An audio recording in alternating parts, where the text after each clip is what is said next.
Estas mujeres han pasado toda su vida viviendo entre lujos. Entrenadas desde su nacimiento en el arte del placer, no saben nada del mundo más allá de la corte del rey. Pero dos de estas mujeres están a punto de sufrir una espantosa muerte.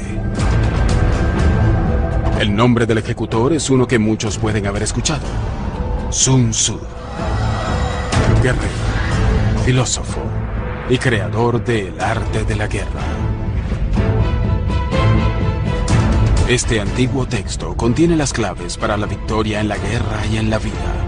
Ahora, las tácticas y estrategias del arte de la guerra son reveladas en detalles gráficos para ayudar a resolver un misterio militar. ¿Fueron los resultados de las grandes batallas de Estados Unidos predichos hace 200 años? ¿Acaso el arte de la guerra profetizó el destino final de los nazis? ¿Predijo cómo el norte ganaría la guerra civil? ¿Y predijo por qué Estados Unidos sería derrotado en Vietnam? Entendamos el arte de la guerra y prevaleceremos. Ignorémoslo y lucharemos en la oscuridad.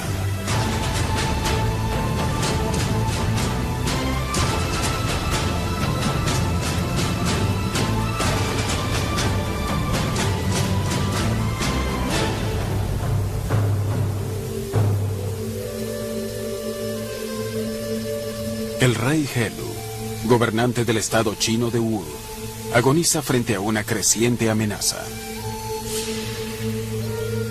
Un vecino hostil está preparado para invadir. Desesperado por defender su reino, Helu convoca a una de las mentes militares más brillantes de la historia, Sun Tzu. La importancia de Sun Tzu radica en su filosofía holística cohesiva de cómo abordar la estrategia. Si escuchamos a Sun Tzu, si seguimos sus principios, resultaremos victoriosos. Si lo ignoramos, lo haremos a nuestro propio riesgo, porque definitivamente perderemos. Sun Tzu le asegura al rey Helu que él puede entrenar al pequeño ejército de Wu para superar y derrotar a la gran fuerza invasora. El rey Helu interroga a Sun Tzu, reta a Sun Tzu de una manera más bien burlona. Le dice: tú aseguras que puedes convertir a cualquiera en soldado. Puedes convertir a estas mujeres de palacio, a estas concubinas mimadas y delicadas, en una fuerza de ataque. Y Sun Tzu le respondió: por supuesto que puedo. Él simplemente les enseña a las mujeres cuáles son las maniobras importantes. Escoge a las dos concubinas mayores para que sean líderes del pelotón y les encarga de asegurarse que se observe la disciplina en sus unidades. Pero cuando Sun Tzu ordena que comience el ejército, las mujeres simplemente se echan a reír. Sun Tzu dice: bueno, está bien, quizás mis instrucciones no estuvieron claras para ustedes.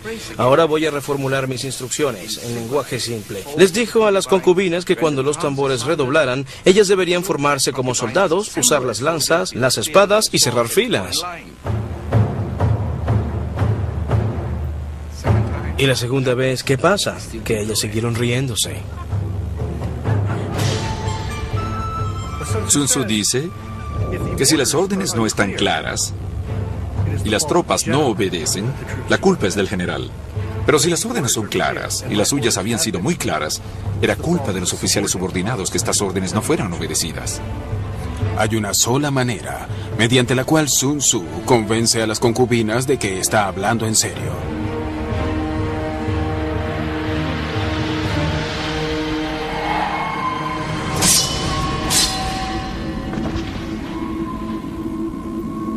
Para Sun Tzu, la guerra es un asunto de vida o muerte. Este es el principio clave de sus enseñanzas. Una vez comprendido, todos, desde el líder hasta el soldado raso, estarán motivados a ganar. Sun Tzu nombra a 2 nuevos oficiales. Ahora, las mujeres siguen sus órdenes sin dudar. Y la gran moraleja de este incidente, y de lo que el rey Helu se da cuenta, es que incluso un estado como Wu, que es relativamente débil en términos numéricos comparado a su más grande vecino Chu, puede ostentar una fuerza militar disciplinada y efectiva si se toman a pecho las enseñanzas de Sun Tzu y las implementan en sus fuerzas armadas.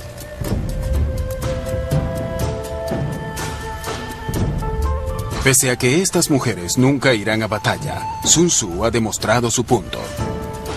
El rey Helu nombra a Sun Tzu como comandante del ejército Wu.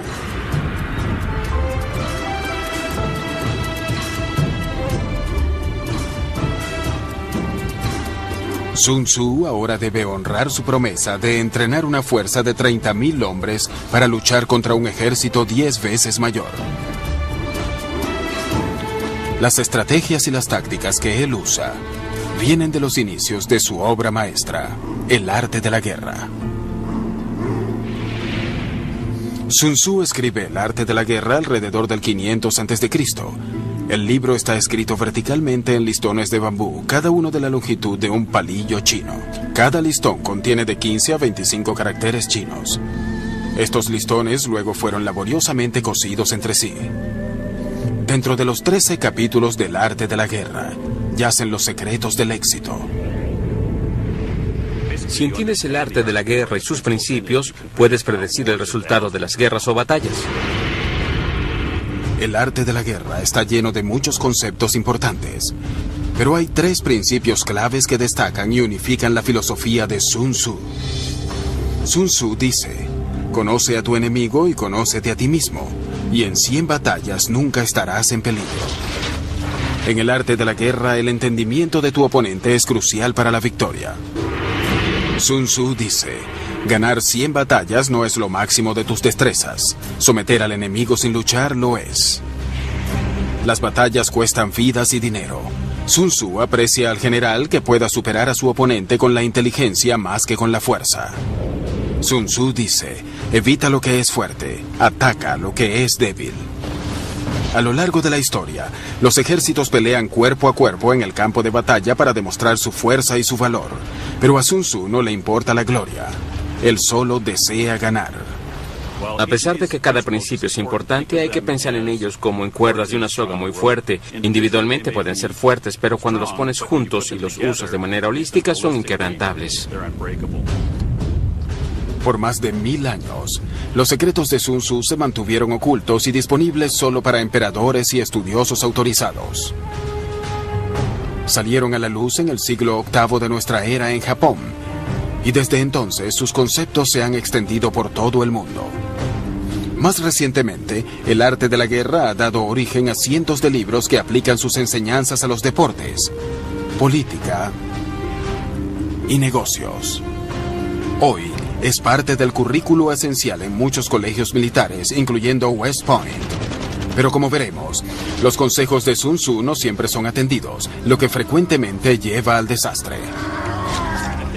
Creo que si muchos generales a través del tiempo hubieran escuchado a Sun Tzu, no hubiéramos visto muchas sangrientas guerras de desgaste con las que la humanidad ha sufrido. Él estaba muy enfocado en cómo alcanzo mi objetivo con el mínimo de recursos utilizados y la mínima cantidad de destrucción. Los principios de Sun Tzu están a punto de ser puestos a prueba.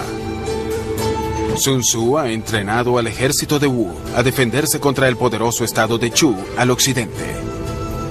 Al principio de esta guerra, entre Wu y Chu, cuando a Sun Tzu le fue otorgado el mando de un ejército de Wu, parecía que Chu tenía todas las ventajas.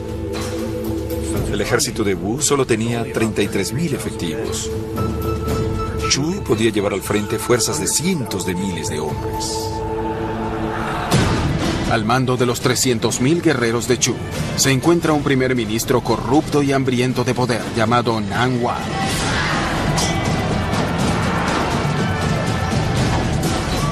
Nan Wang había dejado una estela de destrucción a través de la campiña china. Superado numéricamente por casi 10-1, Sun Tzu podía preparar sus defensas y esperar el ataque de Chu. Pero siendo Sun Tzu, hace lo inesperado. invade Chu.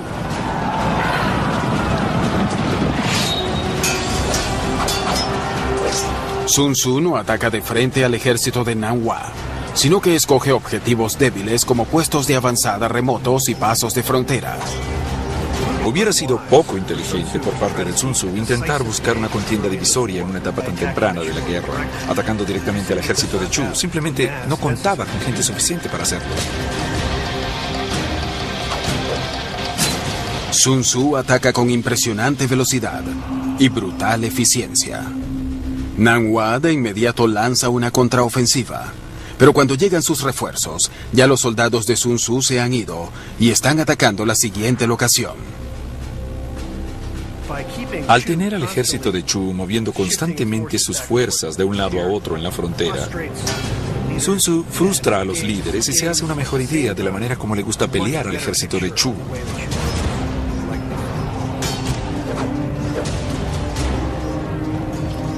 Después de cada batalla, Sun Tzu va comprendiendo mejor a su enemigo. Él desestima el valor del ataque directo y enfatiza el énfasis en la maniobra, la sorpresa y el engaño. Todas las tácticas de guerra deberían basarse en el intelecto. De hecho, las grandes batallas de la historia han sido ganadas por la mente y no por la fuerza bruta. Pero eso no disuadió a Nanhua de intentarlo. Finalmente, él utiliza 100.000 soldados para intentar sofocar los ataques de la guerrilla. Eso me recuerda a la diferencia entre el ajedrez y el juego chino de Go. El ajedrez se basa mucho en el desgaste. Comienzas con muchas piezas en tu tablero que son eliminadas en el transcurso del juego y al final solo quedan unas pocas piezas en pie. El objetivo del ajedrez es forzar al oponente a rendirse eliminando sus piezas. Cada pieza tiene su propio rango y puede moverse solo de una manera específica. El objetivo del ajedrez es matar al rey. En contraste a eso, el juego chino de Go comienza con un tablero vacío y usas la menor cantidad de piezas posible para ganar tanto territorio como puedas. Y en ese sentido es una estrategia muy eficiente de utilización de recursos. El objetivo del Go no es la destrucción de la fuerza del oponente, sino la conquista de su espacio. El objetivo del Go es capturar la mayor cantidad de territorio con el menor número de piezas. Utilizando una estrategia parecida al Go, Sun Tzu decide dónde y cuándo luchar. Evita la parte más fuerte del ejército de Nanhua y ataca donde es más débil. Las tácticas de guerrilla de Sun Tzu contra las fuerzas de Chu resuenan a través de la historia.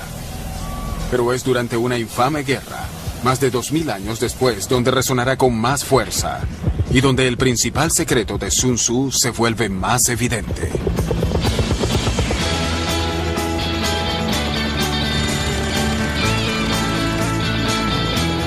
A mediados de la década de los 60, la más grande superpotencia del mundo lucha contra los comunistas norvietnamitas en un país más pequeño que el estado de Montana. El general William Westmoreland, un inflexible oficial de combate de la Segunda Guerra Mundial, ve el campo de batalla como un tablero de ajedrez, en la que los ejércitos dan la pelea de frente. Pero a diferencia del ajedrez, Vietnam no tenía un objetivo claro para que Westmoreland atacara. Es un caso clásico de un general librando su última batalla, en el sentido de que las lecciones que él había aprendido solo aplicaban parcialmente en Vietnam.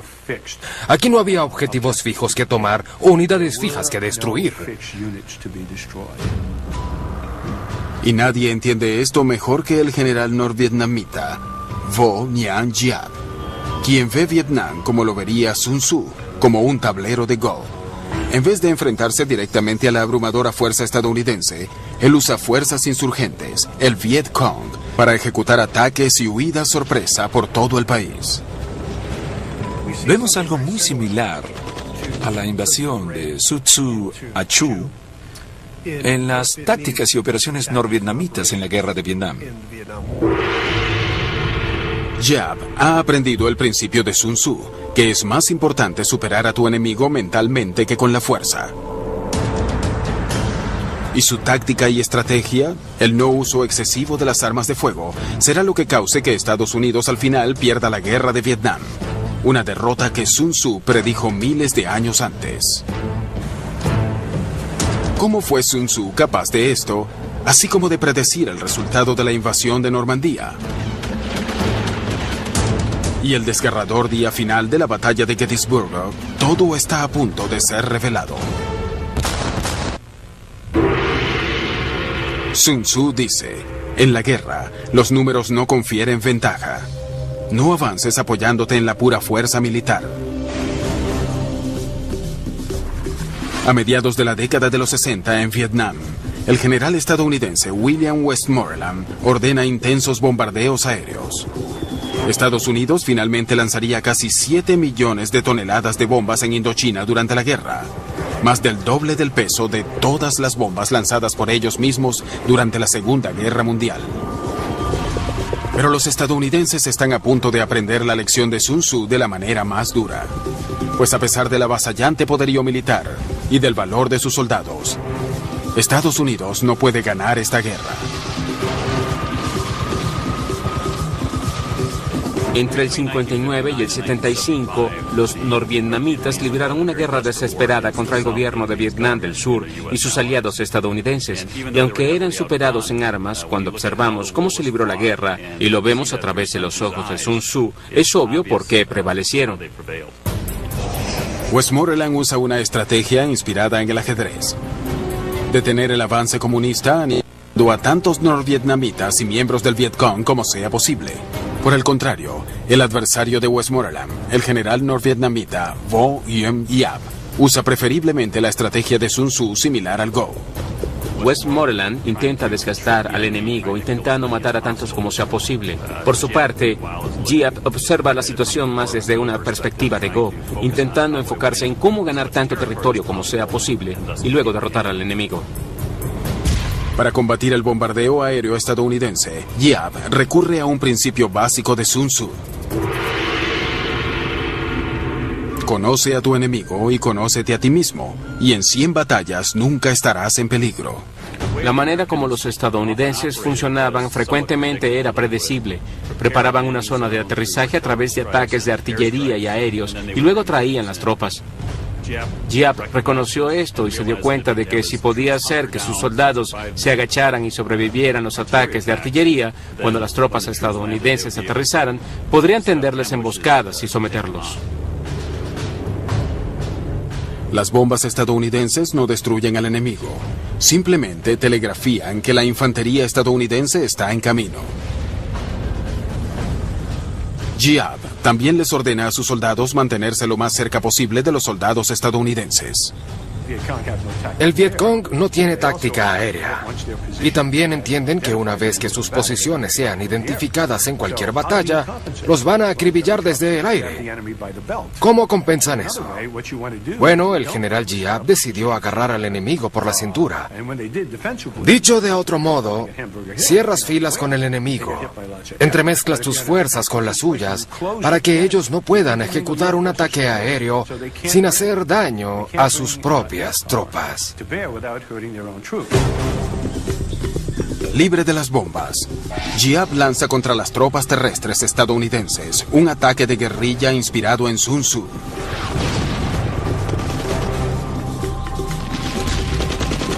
Tiende emboscadas, trampas con granadas de mano y recurre a francotiradores. Lo que Giap comienza a aplicar son ataques de desgaste contra los estadounidenses.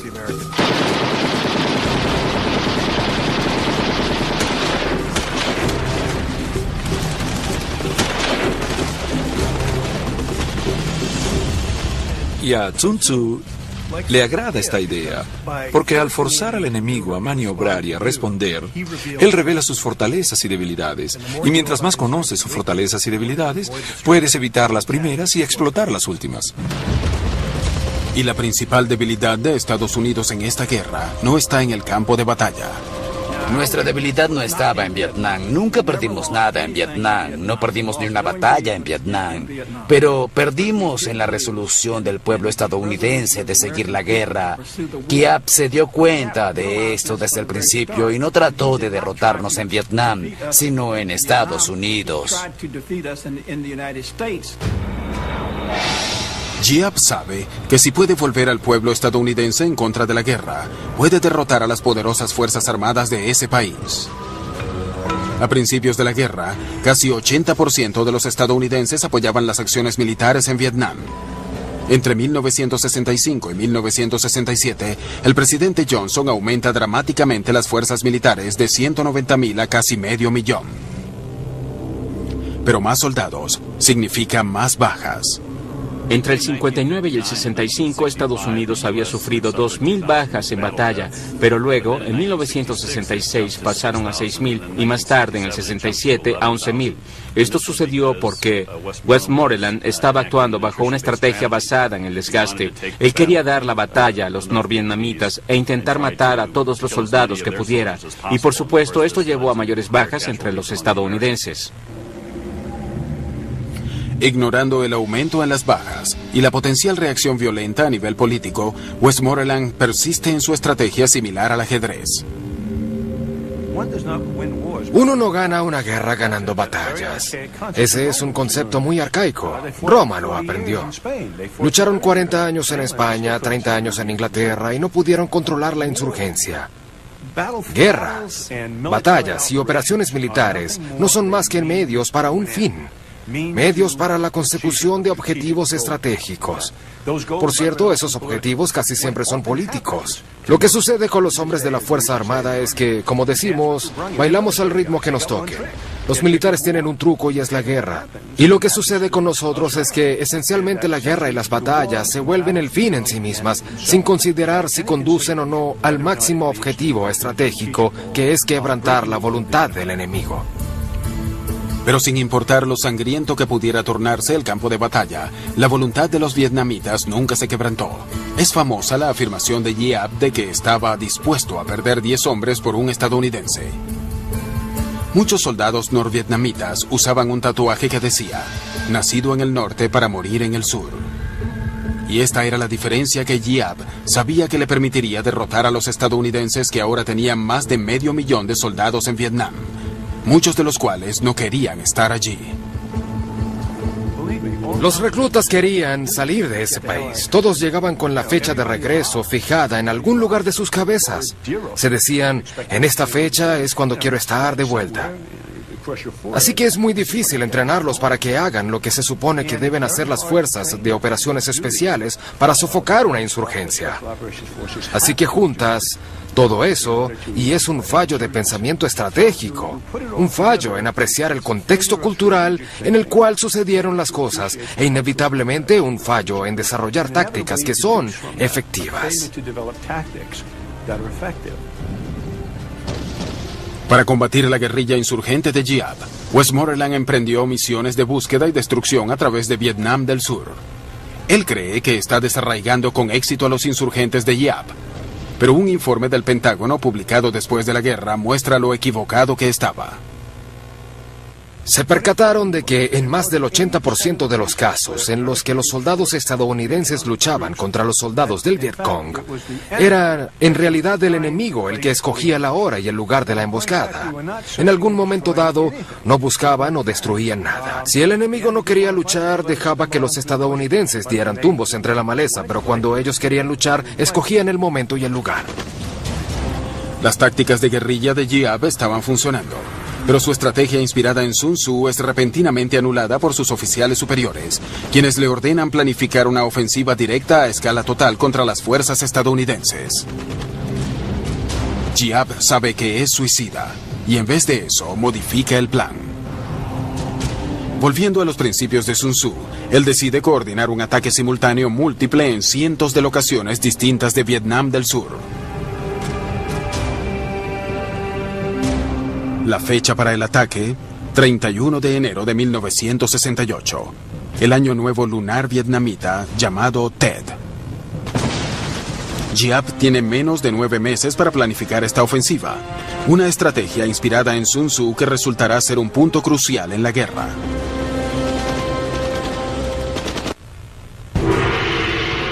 Sun Tzu dice: que tus planes sean tan oscuros como la noche. Luego, ataca como un rayo.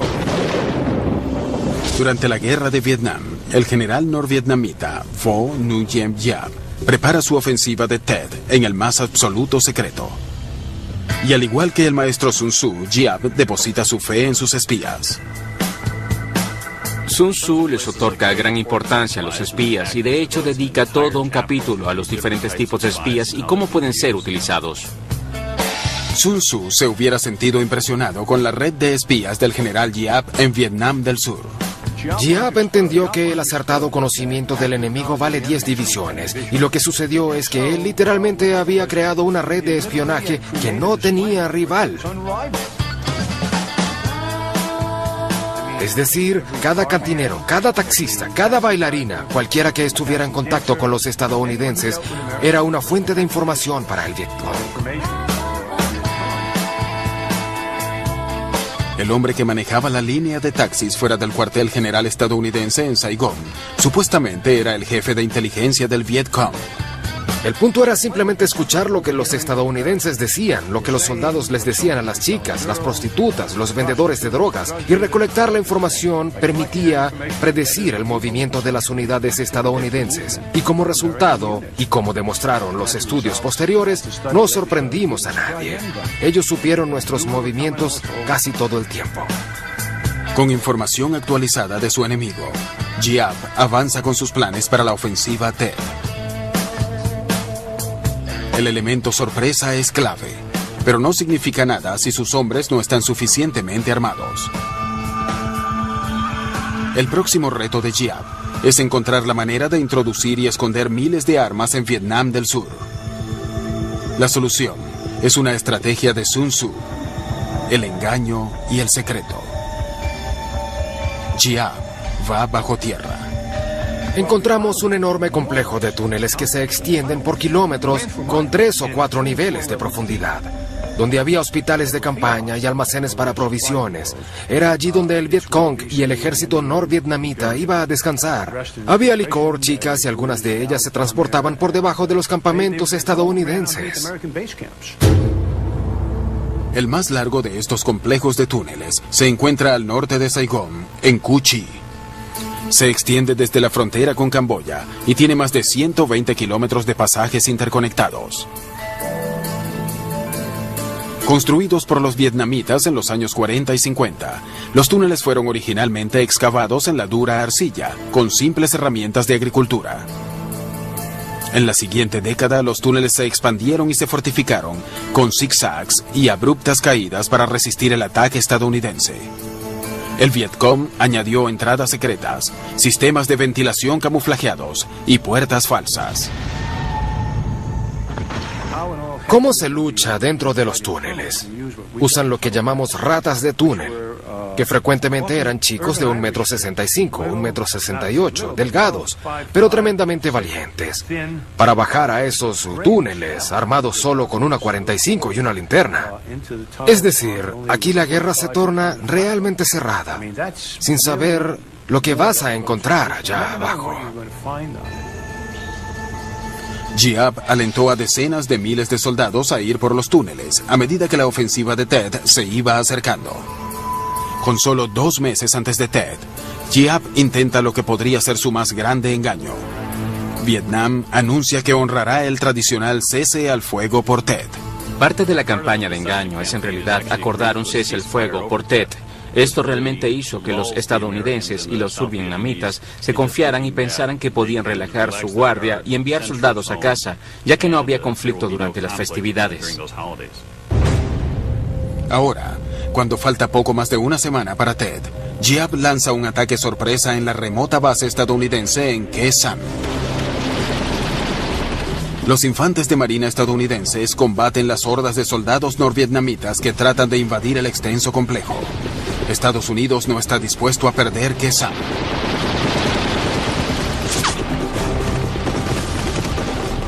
En realidad, Lyndon Johnson tiene un modelo a escala del campo de batalla para poder monitorear diariamente.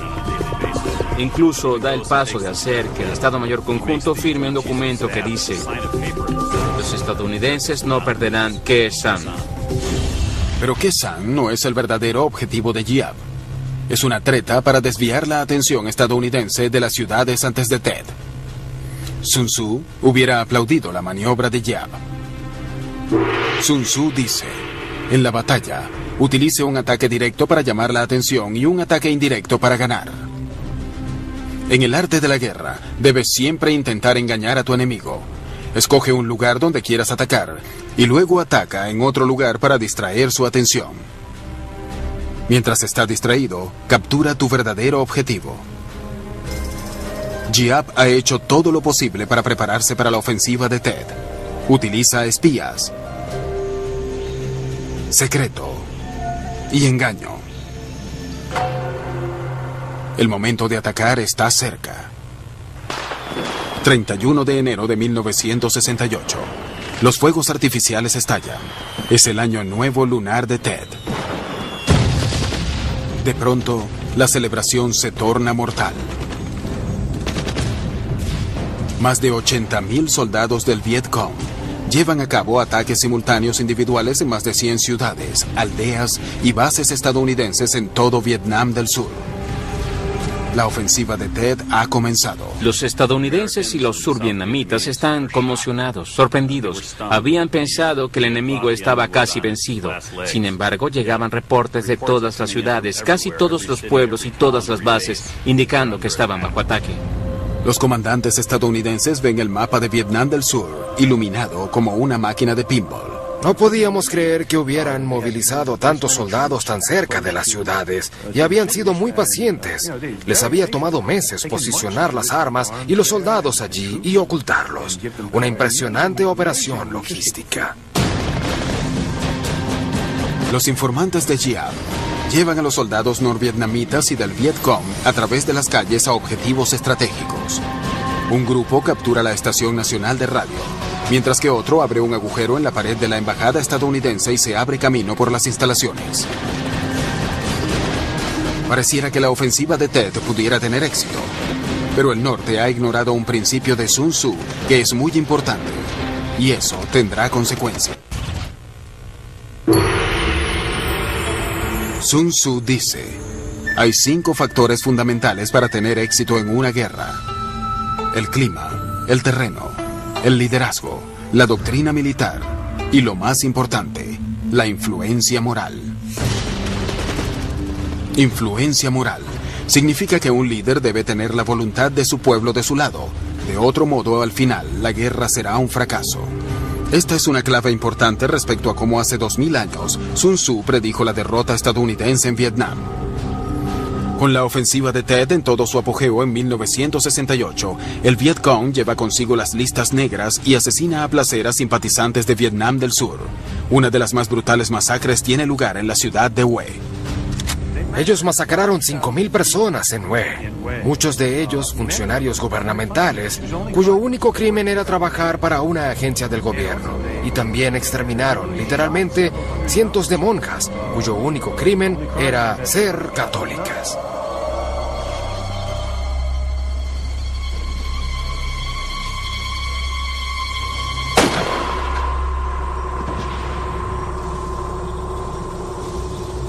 Le salió el tiro por la culata con esa brutalidad. Muchos vietnamitas dijeron, un momento, eso no es lo que nosotros hacemos. No queremos vivir gobernados por esta gente. A mi juicio, esta masacre fue terrible y sin sentido.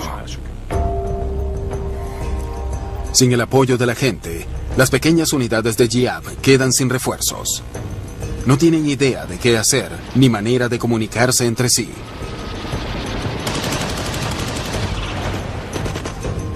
Luego, las fuerzas estadounidenses entran y devastan a los fragmentados soldados norvietnamitas.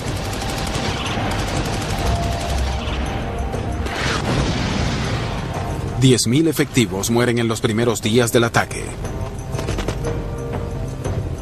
Mientras tanto, las fuerzas estadounidenses sufren solo 250 bajas. Tet resulta un desastre militar para los norvietnamitas. Pero el concepto de influencia moral de Sun Tzu afecta a ambos lados. Cuando los estadounidenses ven por televisión las imágenes de la ofensiva de Tet, el apoyo popular a la guerra se desvanece rápidamente.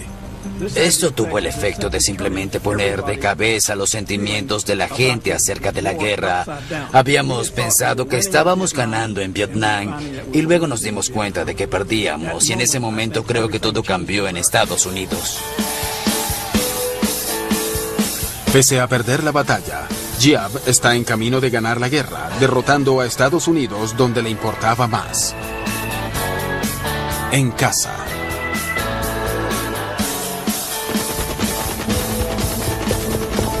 Después de Tet, Giap regresa a sus tácticas de guerrilla. En 1975, sin el apoyo militar estadounidense, Saigón finalmente cae en manos del ejército vietnamita. Al final de la guerra, el coronel estadounidense Harry Summers se reúne con los líderes norvietnamitas para negociar la retirada estadounidense. Harry Summers, en una reunión con el coronel Thuo, su contraparte norvietnamita en Hanoi, se molestó con lo que estaba sucediendo y le dijo al coronel vietnamita: la verdad es que ustedes nunca nos vencieron en el campo de batalla. El coronel vietnamita lo miró y le dijo: bueno, es cierto, pero también es irrelevante. Era el contexto político lo que era más importante, más que el militar, como siempre ha sucedido en la historia. Otra ocasión para recordar que la guerra es un medio para conseguir un fin, y el fin siempre será determinado por la política, no por victorias o derrotas militares. Esta es otra noción que el general Giap comprendió bien, al igual que el maestro Sun Tzu. Es alrededor del año 500 a.C. en China. La campaña de ataque y fuga de Sun Tzu contra el reino de Chu está funcionando. El adversario de Sun Tzu, el primer ministro de Chu, Nan Hua, se siente cada vez más frustrado y pierde algunos aliados políticos. Nan Hua y sus generales se sienten cada vez más frustrados con los ataques fronterizos de Sun Tzu. El acoso constante está socavando la moral de los soldados de Chu. El dinero se está agotando en las arcas de Chu. En algunos casos, los mejores guerreros de Chu son asesinados o capturados por Sun Tzu. Enfrentado a este dilema, Nan Hua se ve forzado a recurrir a aliados de Chu por soldados, dinero y material. En todas las provincias existe el temor de no saber dónde atacará Sun Tzu a continuación. Los líderes de la corte real comienzan a perder la fe en Nan Hua, y los aliados comienzan a pasarse al bando de Sun Tzu.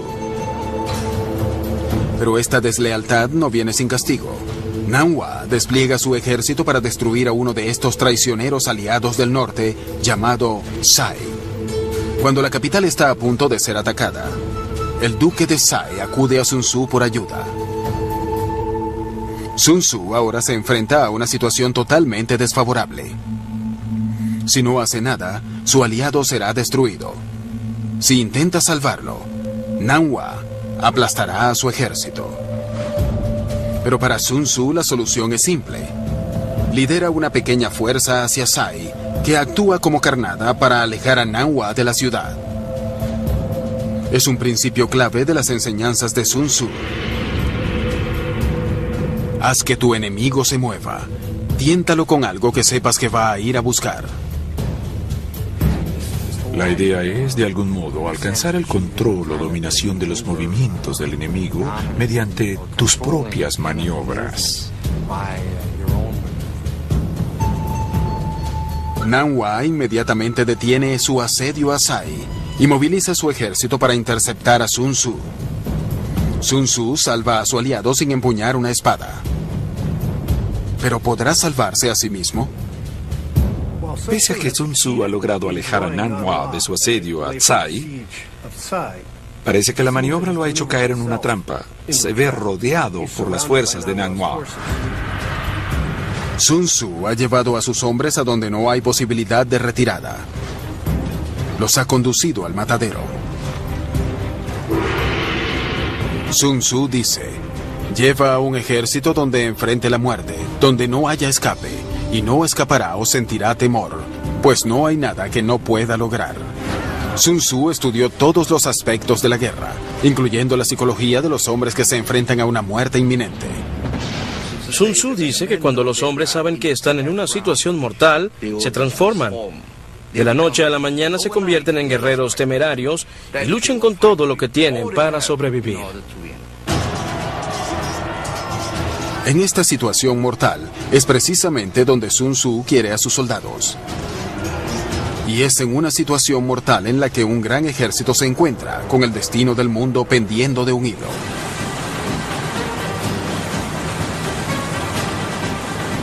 ...6 de junio de 1944...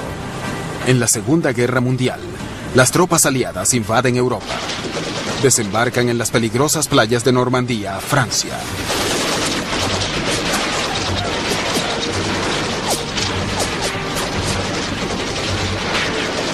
Si desembarcan tropas en una playa sin tener cómo retirarse, van a tener que pelear para sobrevivir. Esto se puede ver en el desembarco a Normandía.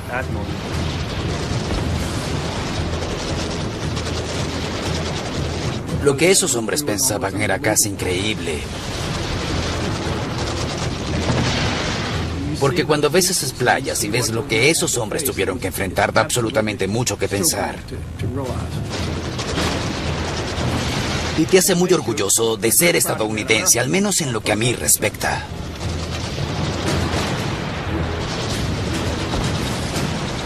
¿Cómo sobrevivieron y finalmente derrotaron a los nazis? Está predicho en las páginas del arte de la guerra de Sun Tzu.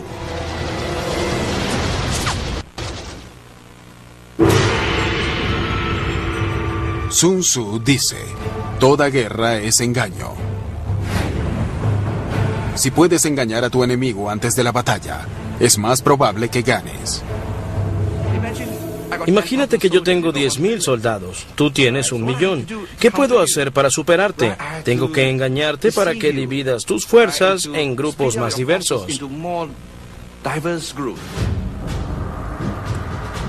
El comandante supremo de los aliados, Dwight D. Eisenhower, se toma este principio a pecho y se prepara a invadir Europa durante la Segunda Guerra Mundial. Su estrategia de invasión en Normandía es una de las más atrevidas en la historia y es presagiada en las páginas del arte de la guerra de Sun Tzu. Para 1944, la Alemania nazi sabe que los aliados se están acercando, pero no sabe dónde ni cuándo. Está claro que en algún momento, para poder ganar la Segunda Guerra Mundial, los aliados tendrían que invadir el continente, y la concentración de Inglaterra es el único lugar donde podrían desplegarse. Eso significa que tendrían que desembarcar en algún lugar de la costa francesa. La única pregunta es, ¿dónde?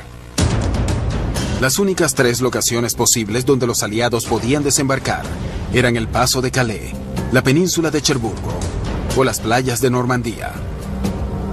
La razón por la que esto era cierto es que los aliados estaban seguros de que solo podrían desembarcar en una isla que estuviera protegida desde el aire por los cazas que volaran desde el sur de Inglaterra. El alcance de estos cazas era de 640 kilómetros. En consecuencia, cualquier lugar de desembarco tenía que estar a 320 kilómetros. Pero incluso con soporte aéreo, los aliados saben que una invasión a Europa por una playa es casi imposible. Para tener éxito deben emplear una estrategia de Go más que una estrategia de ajedrez. Así que en vez de un ataque directo y frontal, los aliados siguen el principio del engaño de Sun Tzu y convencen a los alemanes de que el ataque no ocurrirá en Normandía. De un modo en que Normandía es comparable al Go es en el hecho de que está involucrado el engaño. Cuando juegas Go, das señales mediante tus movimientos de qué parte del territorio intentarás conquistar. Lo que los aliados pudieron hacer con el acertado uso del engaño y con la clara lógica militar fue convencer a los alemanes de que cuando desembarcaran lo harían por el Paso de Calais, cuando en realidad planificaban llegar por Normandía. Se le llamó Operación Fortaleza, y es una de las campañas de engaño más complejas jamás intentadas. Los aliados crearon un falso ejército que parecía listo para atacar en Calais.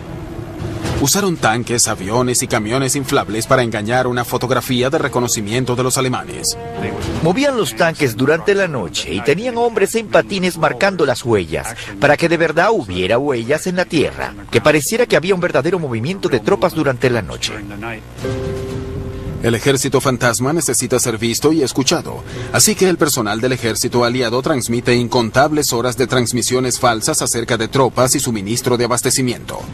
Por una parte, uno pensaría que es un trabajo extraño porque simplemente están enviando transmisiones falsas. Pero por otra parte, es un trabajo muy importante porque si se relajaban o no lo hacían bien, estropearían todo el propósito del plan de engaño. Eisenhower le muestra a los alemanes su ejército falso, pero mantiene su verdadera fuerza en absoluto secreto. Por semanas, la campaña de engaño resulta exitosa. Pero un mes antes del día D, el día de inicio de la invasión a Normandía, los aliados temen que su secreto ha sido descubierto. Oficiales de contrainteligencia británica descubren 5 nombres claves cruciales de la operación de Normandía en un crucigrama de un periódico: Overlord, Neptune, Utah, Omaha y Mulberry. Los agentes británicos rastrean al creador del crucigrama, un maestro de 54 años llamado Leonard Dow. Ellos lo interrogaron y él se indigna mucho y dice: ¿no me está permitido escoger las palabras que quiero para un rompecabezas? Lo presionaron, pero al final del día se dieron cuenta de que el hombre estaba diciendo la verdad y que las palabras habían sido un accidente. Con el miedo detrás de ellos, los aliados ahora debían convencer a los alemanes de la amenaza de invasión a Calais. Recurrieron a uno de los métodos favoritos de Sun Tzu, los espías. Sun Tzu dice: es esencial buscar a los agentes del enemigo que se han convertido en espías en tu contra y sobornarlos para que te sirvan. En el arte de la guerra, los agentes dobles son los espías más importantes. Los agentes dobles comienzan con espías que tu adversario ha enviado a espiarte a ti. Cuando los descubres, no los encarcelas o los ejecutas, sino que los contratas, les das lujosas recompensas y lo que comenzarán a hacer es seguir actuando como si te estuvieran espiando. Pero la información que hacen llegar a tu adversario es falsa.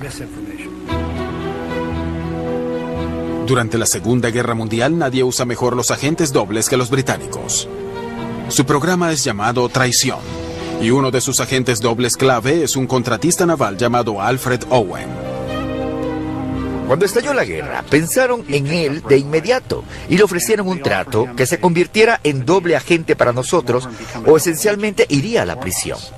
Muchos de ellos eran ejecutados. Su nombre clave era Snow. Y cuando los alemanes intentaron infiltrar su primera oleada de espías en septiembre de 1940, los alemanes ubicaron a Snow y le dejaron saber que estos 4 agentes iban a llegar y por supuesto se encontraron con un comité británico de recepción. La operación Traición fue tan exitosa que la inteligencia británica pudo entregar o apresar casi a cualquier espía enviado por los alemanes durante la guerra.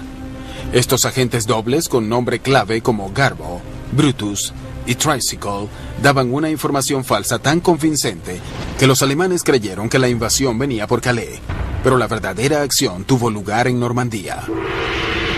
Sun Tzu dice: la manera como un general sabio puede alcanzar la grandeza más allá del hombre común es a través del conocimiento previo. Sun Tzu enseña la importancia del engaño y el conocimiento previo para descubrir las intenciones del enemigo. Los aliados obtienen este conocimiento previo descifrando los códigos de los alemanes. Por años, los alemanes creyeron que su máquina encriptadora llamada Enigma es completamente indescifrable. Puede codificar un mensaje millones de veces.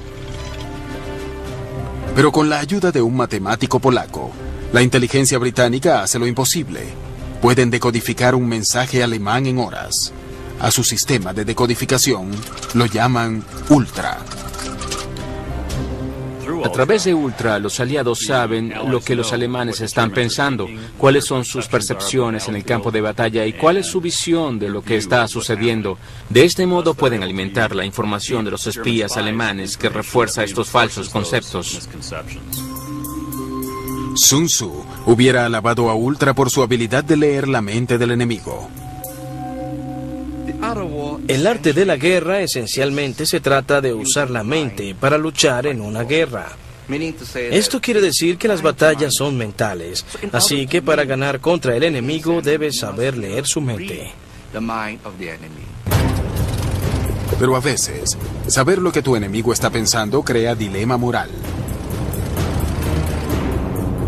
Según un oficial de la inteligencia británica, el 4 de noviembre de 1940, los británicos decodifican un mensaje alemán sobre un inminente ataque a la ciudad inglesa de Coventry. Si Churchill intenta proteger Coventry, eso podría alertar a los alemanes de que sus mensajes están siendo descifrados. Debió haber sido una posición y una decisión muy difícil de tomar en este caso en particular, porque estaban buscando la victoria aliada a largo plazo, así que esencialmente sacrificó a los ciudadanos de Coventry que se perdieron esa noche. Coventry es devastado desde el aire. La destrucción es tan completa que los alemanes acuñan un nuevo verbo, en inglés Coventrate, que significa la destrucción total de un pueblo.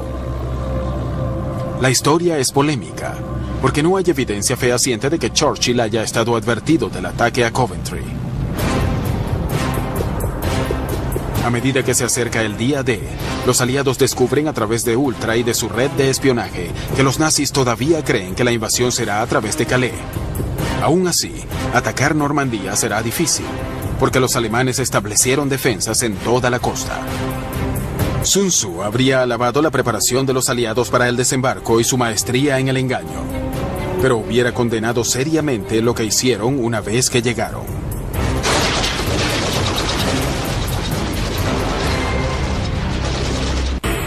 Sun Tzu dice: cuando el zarpazo de un halcón destroza el cuerpo de su presa, es porque es el momento adecuado. Cuando el agua torrencial arrastra las rocas, es por el impulso.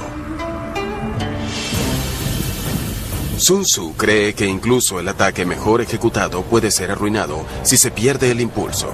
La invasión a Normandía demuestra que Sun Tzu pudo haber predicho su resultado hace 2000 años. Después de meses de preparación y engaño, Eisenhower lanza su ataque en Francia, que estaba ocupada por los alemanes. 150.000 soldados terrestres, apiñados en cientos de pequeñas lanchas de desembarco, zarpan desde Inglaterra y cruzan el Canal de la Mancha. Desembarcarán en 5 playas diferentes en Francia, cuyos nombres claves serán Juno, Sword, Gold, Utah y Omaha. Cuando la lancha de desembarco se aproxima a las playas, 15.000 aeronaves y 7.000 barcos proporcionan un asalto aéreo coordinado sobre las playas. En algunos de los sitios de desembarco, los soldados aliados encuentran muy poca resistencia. Pero playas como Omaha son el infierno en la tierra. Para muchos de los soldados aliados en las lanchas de desembarco, estos momentos antes de que las puertas se abran serán los últimos de su vida. Es un caso de valor increíble frente al más abrumador terror. Es decir, si lo pensamos, las lanchas de desembarco llegaron a la playa y a medida que se aproximan, los soldados dentro de las embarcaciones podían oír las ametralladoras resonando en el exterior. Las ametralladoras enemigas se habían cambiado a lo que llamaron línea de coordinación final. Acordaron apuntar suficientes ametralladoras frente a las embarcaciones para que durante el desembarco pudieran abarcar con 2 o 3 efectivos a la vez. Muchos hombres murieron de este modo.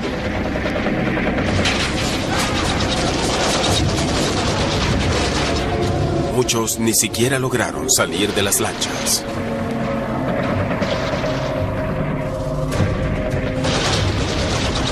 Para los soldados que tuvieron la suerte de sobrevivir al ataque inicial de ametralladora, la pesadilla apenas está comenzando.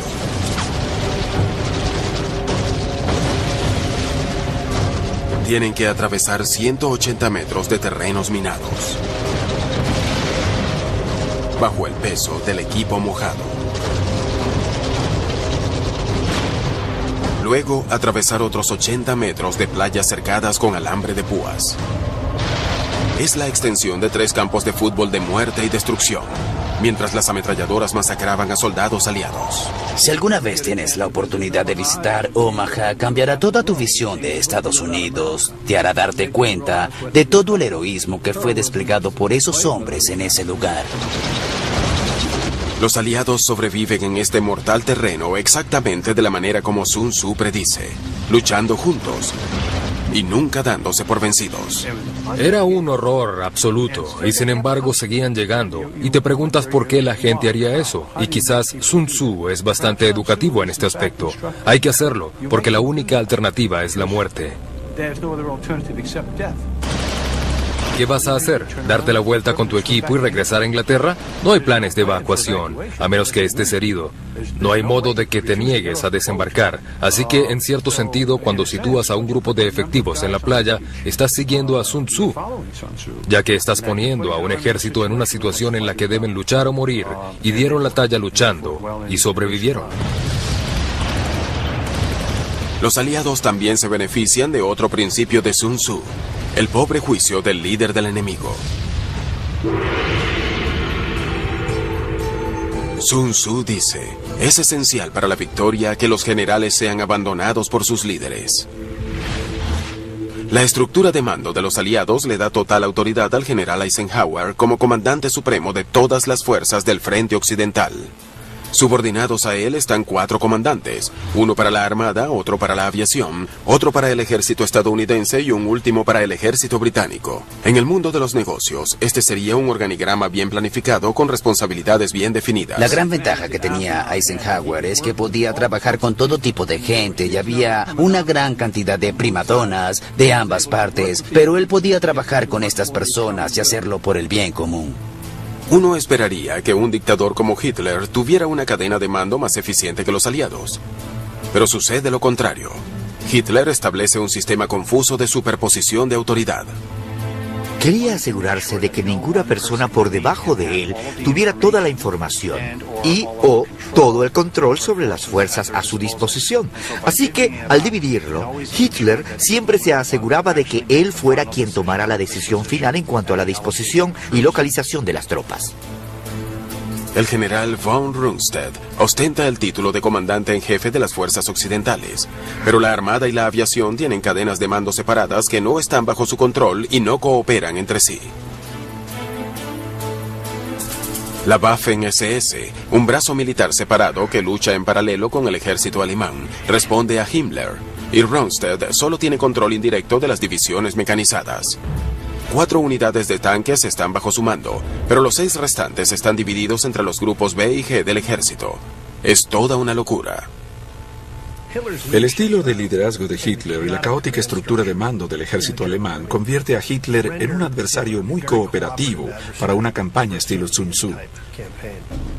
Él interfiere constantemente en las decisiones de sus subordinados, los generales que debían estar actuando objetiva y profesionalmente, intentando defender a Francia en contra de la invasión aliada. Uno de los grandes errores de Hitler es la manera como despliega sus laureadas divisiones de tanques Panzer. Algunos generales creen que los Panzer deben estar cerca de las playas para hacer retroceder a las tropas invasoras de vuelta al mar. Otros piensan que los tanques deben quedar en reserva para que puedan desplegarse como una sola fuerza donde los aliados escogieran desembarcar. Ya que ninguno de los generales tiene la autoridad para dar la orden, la decisión corresponde a Hitler. Y siendo Hitler como era, tomó todas las decisiones erradas, desplegó una división Panzer en Holanda, otra en la bahía de Vizcaya, y las 2 fuera del rango de cualquier posible desembarco, y el resto de las divisiones Panzer a cierta distancia de las playas. El fallo de Hitler es un ejemplo perfecto de por qué Sun Tzu dice que un general inteligente debe ser libre de conducir la guerra sin la interferencia del líder. Cuando miramos la estrategia de la defensa alemana en Francia o Normandía, nos damos cuenta de que está muy dividida en cuanto a cómo debe organizarse la defensa, qué fuerzas están disponibles para defender las playas y qué fuerzas están disponibles para reforzar las playas o reforzar las fuerzas alemanas en el lugar de la invasión, porque ninguna persona tiene control de todas las fuerzas, como lo tiene Eisenhower en el bando aliado. Los aliados alcanzan lo imposible. A través de la valentía y la determinación, las tropas pueden tomar los 5 puntos de invasión en Normandía. Pese a la compleja planificación que significó la invasión a Normandía, fueron las pequeñas unidades tácticas y los compañeros luchando hombro a hombro lo que provocó el triunfo en las playas, y eso es consistente en la historia. Sun Tzu se habría maravillado con el carácter oportuno y la ejecución de la invasión. Pero pronto los aliados encuentran un nuevo e inesperado enemigo. Un laberinto de setos gigantes e impenetrables, conocido como el Bocage, en la campiña francesa. Parecía que habían obrado un milagro, y de hecho así había sido. Habían desembarcado un ejército en las playas de Normandía. Pero entonces se adentraron en los setos vivos de la campiña. Era algo que no se esperaban, pese a que una aeronave de reconocimiento había fotografiado los setos. Los planificadores aliados simplemente asumieron que eran setos en un jardín suburbano de 1,20 m, 1,50 m a lo sumo.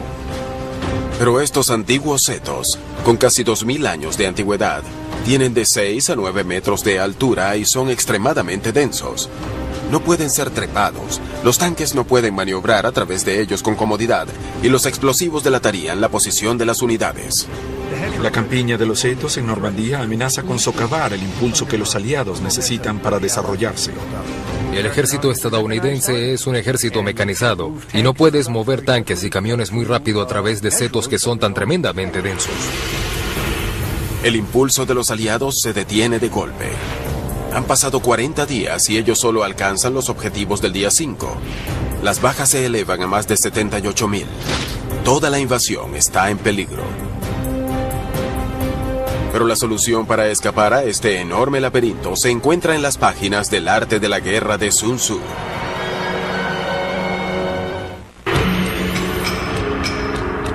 Sun Tzu dice: haz que tu enemigo se prepare en su flanco derecho y se debilitará en su flanco izquierdo. En Normandía, Francia, los aliados estaban siendo detenidos por los setos del bosque. Un terreno perfectamente apto para emboscadas y francotiradores de los alemanes. Los alemanes tienen una palabra para los combates terrestres de orden cerrado en terrenos muy complejos y cerrados. La palabra es Rattenkrieg, y literalmente significa la guerra de las ratas. Significa que la guerra se reduce al combate individual, 1 o 2 hombres contra 1 o 2 hombres, debido a que el terreno, en este caso los setos, no te permite maniobrar. Y no te permite el uso de tus avances tecnológicos como artillería, poderío aéreo y movilidad de tanques.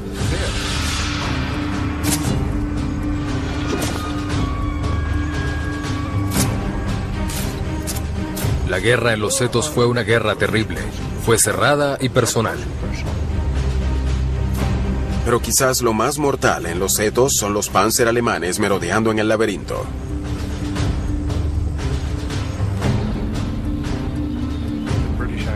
Los británicos en realidad tenían un panfleto acerca de cómo cazar tanques. Ellos enviaban equipos especializados de individuos con bazucas o PIAT, siglas en inglés de lanzador antitanque de infantería, como los llamaban los ejércitos británicos. Estos equipos dan caza a los tanques y los sacan de circulación, y el manual hace que esto parezca un gran juego de caza.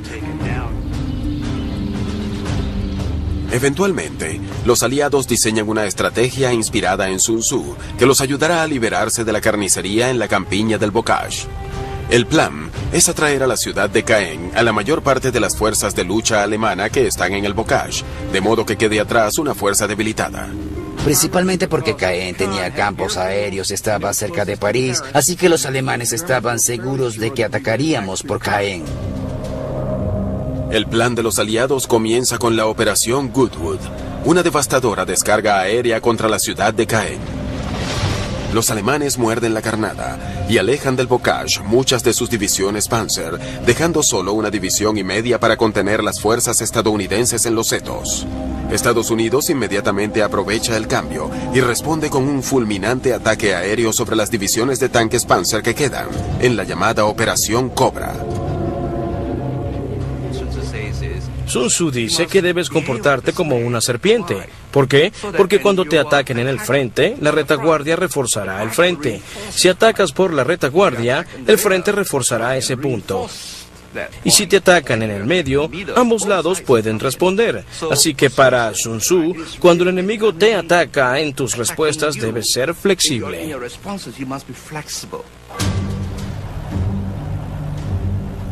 Con casi todos los tanques alemanes destruidos, las fuerzas estadounidenses pueden abrir una brecha en las líneas alemanas con artillería, tanques e infantería. Finalmente, después de varias semanas de frustración, los aliados salen del bocage. La desviación estratégica de Woodwood en Caen y el éxito de Cobra en el bocage cambian la ecuación estratégica. El retrasado impulso de los aliados regresa con una venganza. A lo largo de la invasión a Normandía, las invisibles manos de Sun Tzu guían a los aliados a la victoria a través de su uso del engaño, el conocimiento previo y una estructura de mando superior que motiva a todo el ejército a luchar como uno solo.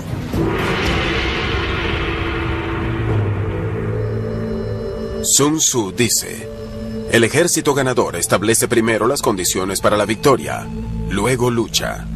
El ejército perdedor lucha primero, luego busca la victoria. La batalla entre los reinos Wu y Shu está en todo su apogeo. La pequeña fuerza de Wu, ensamblada por Sun Tzu, está en terreno mortal. Son rodeados por el ejército del primer ministro de Shu, Nanhua.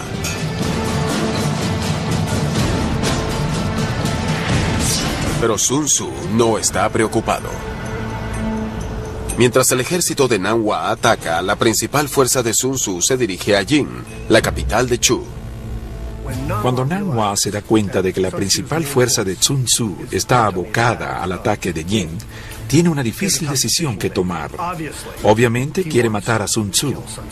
Quiere aniquilar esta fuerza al mando de Sun Tzu, pero a pesar de que no cree que la principal fuerza de Wu sea una gran amenaza a la capital de Shu, teme que el defensor de Jin, otro general, obtenga crédito por defender la capital contra las fuerzas de Wu.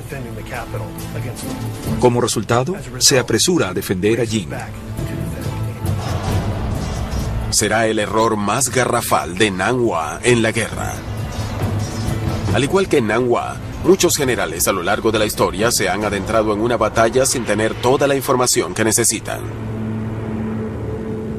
Miles de años más tarde, en las tierras de sembradío de Pensilvania, otro general se apresura a entrar en batalla sin saber lo que le espera.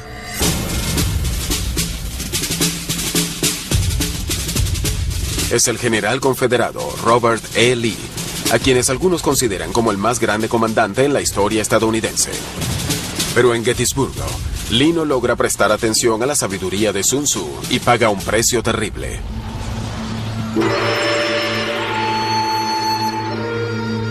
Sun Tzu dice: ninguna nación se ha beneficiado nunca de una guerra prolongada. La guerra civil estadounidense es un escenario de pesadilla para Sun Tzu. Un punto muerto y sangriento que acabará por mucho costando más de 620,000 vidas. La guerra más letal en la historia estadounidense.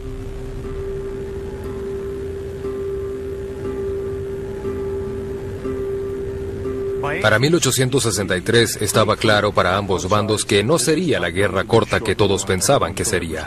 Cuando en la batalla de Manassas las damas y caballeros salieron de Washington en sus carruajes, listos para hacer un picnic y observar lo que pensaron que sería la primera y última batalla de la guerra. Ahora todos sabían que sería una guerra muy larga. La guerra afecta a todos los estadounidenses, a veces de manera inesperada. La guerra civil es testigo de la creación del primer hospital psiquiátrico estadounidense en St. Elizabeth, en Washington, D.C. Todavía hoy está en funcionamiento. La guerra entre el norte y el sur también afectó la manera como los estadounidenses recibían su correo. A un encargado de correos de Cleveland le angustiaba tanto la visión de las ansiosas esposas e hijos haciendo fila frente a la oficina postal, que sustituyó la entrega domiciliaria por primera vez. Sin embargo, la mayoría de las noticias recibidas en casa eran de muertes.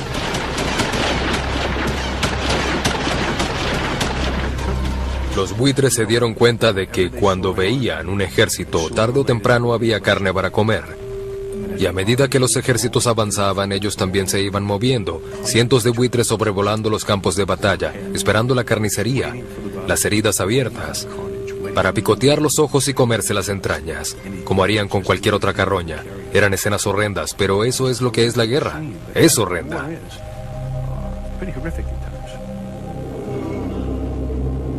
Los hospitales de campaña de la guerra civil son carnicerías humanas con brazos y piernas colocados en montones.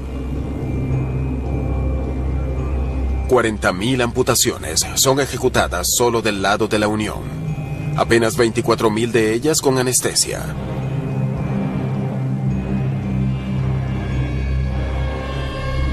Los médicos ejecutan docenas de cirugías sin siquiera lavarse las manos.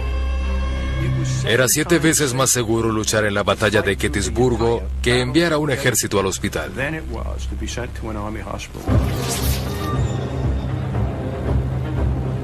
La tasa de mortalidad era de entre 30 y 40%.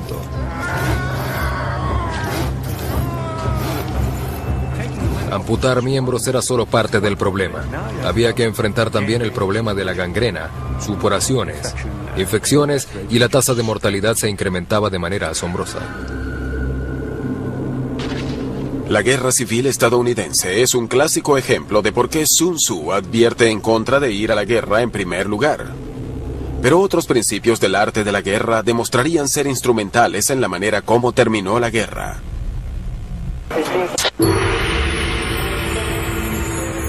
Sun Tzu dice: aquellos diestros en el arte de la guerra atraen al enemigo al campo de batalla, no son atraídos por él. Pensilvania, 1863. La guerra civil es un punto muerto y sangriento. Para finales de junio de ese año, el general confederado Robert E. Lee, en un atrevido movimiento, moviliza su ejército de casi 60.000 hombres en el territorio de la Unión. Pese a que muchas de las batallas de la guerra civil estadounidense se han librado en el sur, Lee decide que el momento es apropiado para invadir el suelo de la Unión. El plan de Lee es destruir tantos destacamentos militares como sea posible en Maryland y Pensilvania, mientras que los ejércitos de la Unión defienden Washington, D.C. Uno de los objetivos claves es Campo Cortain, en las afueras de Harrisburgo, el mayor almacén de abastecimiento militar en el norte. La estrategia del ataque de Lee en el norte no es primordialmente militar, como lo es política, pues lo que intentará será esencialmente derrotar a Lincoln en el terreno político. Lo que espera es que una derrota masiva del norte anime a la gente a perder la fe en la guerra.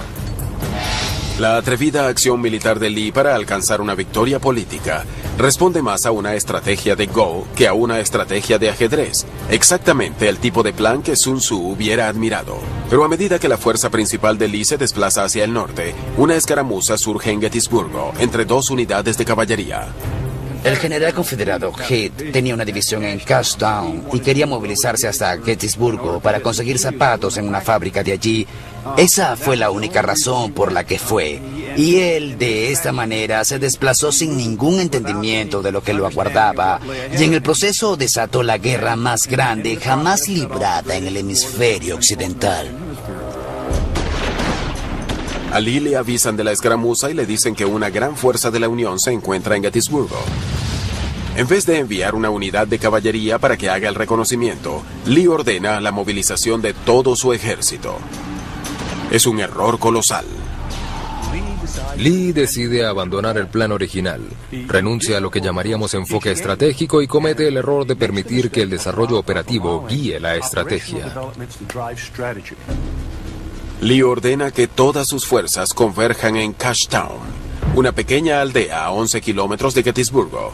A Sun Tzu no le gustaría esta elección, ya que Cashtown no ha sido totalmente explorada. Si Robert Lee hubiera leído a Sun Tzu, hubiera sabido que era mejor emplear los recursos en averiguar lo que realmente estaba sucediendo que proceder a actuar en base a lo que se pensaba que estaba sucediendo. Sun Tzu dice: muévete solo cuando veas una ventaja y cuando haya algo que ganar. Solo lucha si una posición es crítica. Unos 60.000 soldados confederados comienzan a aparecer desde las cercanas Cashtown y Carlisle. 3.000 soldados de la Unión toman posición en la colina de McPherson. Allí intentarán contener la arremetida de soldados enemigos hasta que llegue la ayuda. Pero las fuerzas de la Unión se encuentran a muchos kilómetros hacia Washington, D.C.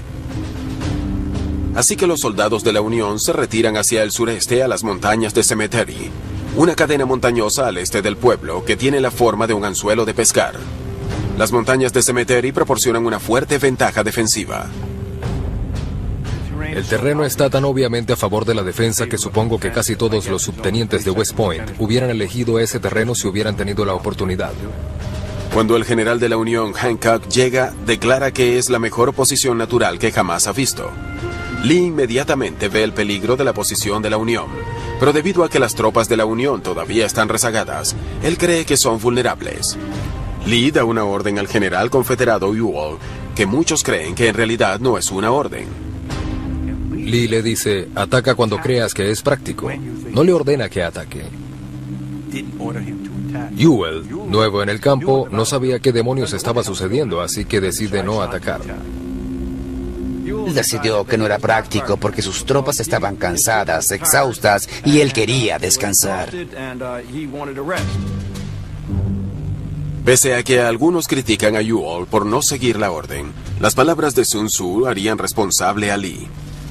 Si nos remontamos a la famosa reunión entre el rey Helu de Wu y Sun Tzu durante el incidente en el Palacio de las Concubinas, Sun Tzu dice en ese momento que si las órdenes no son claras, la culpa es del general.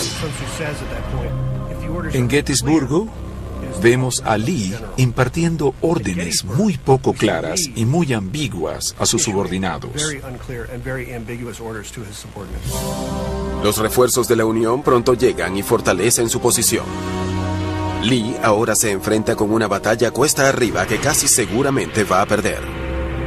Sun Tzu dice, cuando el enemigo ocupa tierras altas, no lo confrontes.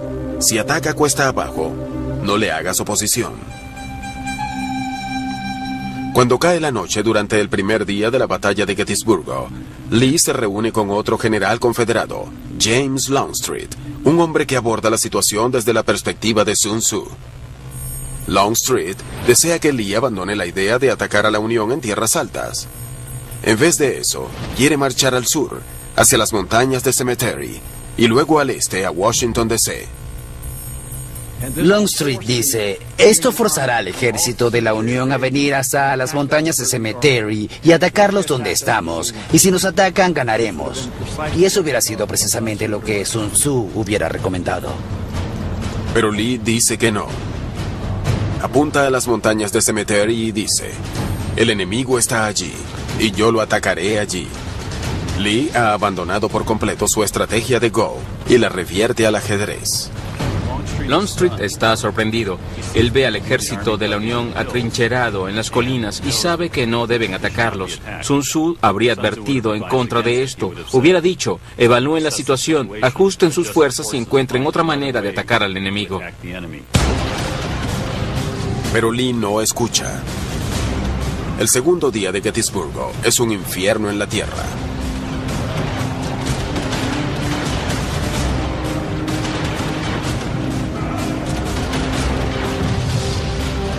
Las bucólicas tierras de pastoreo se transforman en campos de muerte. Lugares como Plum Run, The Beech Orchard y Little Round Top son testigos de los más violentos combates cuerpo a cuerpo de la guerra. Lo que es terrible del combate cuerpo a cuerpo son los recuerdos. En muchas guerras puedes alar un gatillo y ver un cuerpo caer, pero la mayoría de las veces no es así. Esto es personal. Aquí se trata de bayonetas, cuchillos, culatas, disparos de pistola a la cabeza, en la cara, y es algo que ves. Eso te arranca un pedazo de ti, y es por eso que tienes bajas por causas psiquiátricas. Dios sabe cuántos miembros de ambos bandos recuerdan esas batallas por el resto de sus vidas, asqueados más allá de lo imaginable. En la cima del Little Round Top se encuentra el coronel de la Unión Joshua Chamberlain y el 20º Regimiento de Maine. Ellos han sobrevivido a 3 ataques de los confederados y ya casi no tienen municiones. Entonces viene el cuarto ataque, y Chamberlain ordena usar bayonetas fijas. Todos disparan las últimas 2 rondas que les quedan. Chamberlain se pone de pie y aquí se produce un gran momento en la historia. Él empuña un sable y da la orden que resuena en la historia de la infantería. Síganme, bayonetas al frente, y allá van. Las tropas de la Unión braman colina abajo. Conmocionados con el ataque, los soldados confederados se retiran.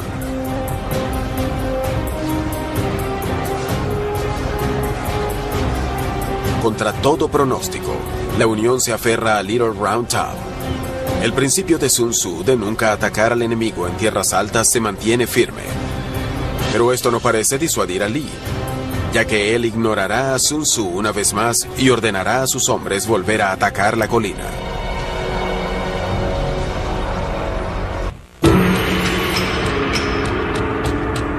Sun Tzu dice: hay algunos ejércitos que no debieran ser combatidos y algunos territorios que no debieran ser disputados.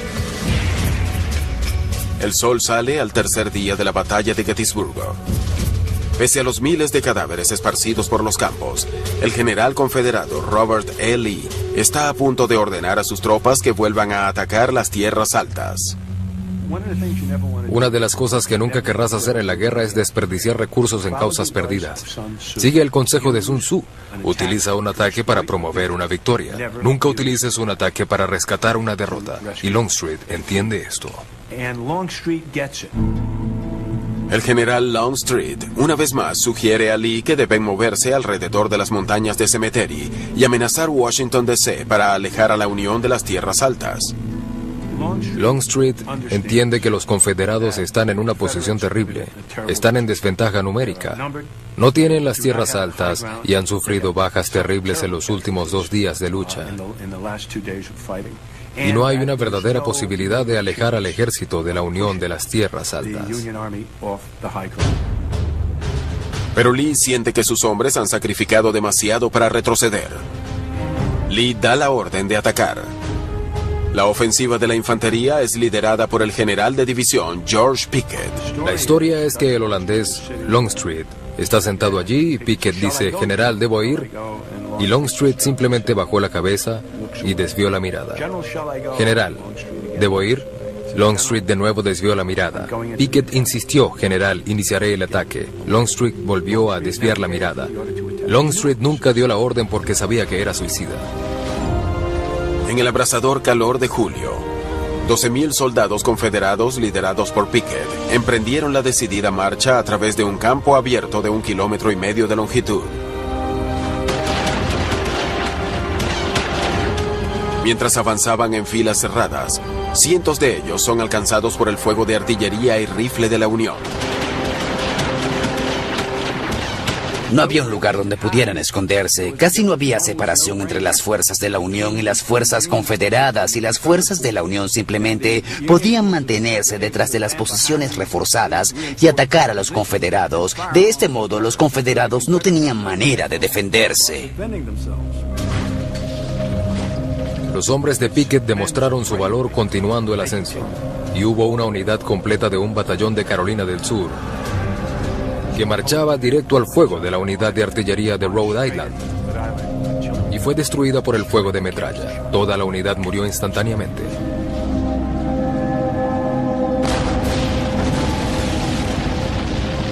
Destrozó a la gente, extremidades, cabezas, ojos, sangre, cabellos y globos oculares por todos lados.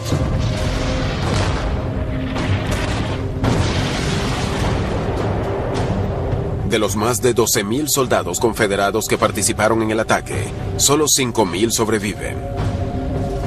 La batalla de Gettysburgo ha terminado. Sun Tzu se hubiera horrorizado de la trágica pérdida del ataque de Pickett. Sun Tzu siempre creyó en el uso del intelecto más que de la fuerza, y en nunca atacar de frente las fuerzas del enemigo si podía hacerlo de otro modo. En Gettysburgo, Lee no ajusta su estrategia a las situaciones del terreno. Se rehúsa a retirarse aun cuando la situación es claramente desesperada.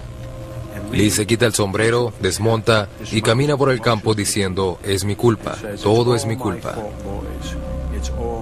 Usted tiene razón, general. Todo es su culpa. Nadie en sus 5 sentidos hubiera ordenado eso. Usted debió haber escuchado a Sun Tzu. Al final, su fracaso en seguir la sabiduría de Sun Tzu es uno de los factores que le cuesta la guerra a los confederados.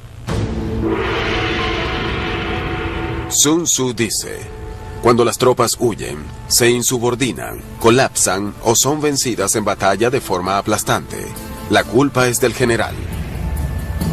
En el arte de la guerra, Sun Tzu imagina el papel del general supremo como un hombre que debe ser inteligente y astuto, nunca precipitado o arrogante. Exactamente lo opuesto al adversario de Sun Tzu en la guerra de Wu Yizhu, Nan Hua. Sun Tzu está totalmente en contra del comportamiento impulsivo, precipitado o que haga marchar el ejército más rápido de lo debido para hacerse con la victoria. En la mente de Sun Tzu, la victoria viene del pensamiento profundo, el cálculo detallado y una larga preparación.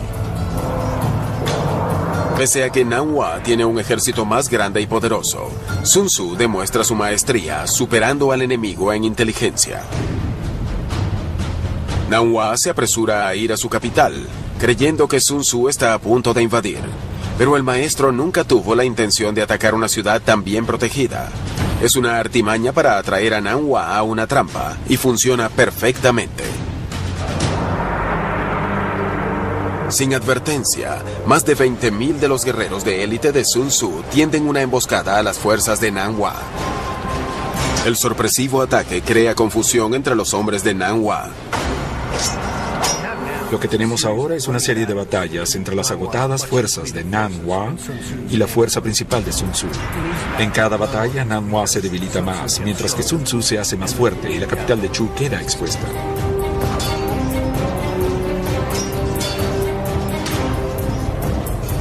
Sun Tzu se reúne con su fuerza principal y ataca el desorganizado ejército de Chu.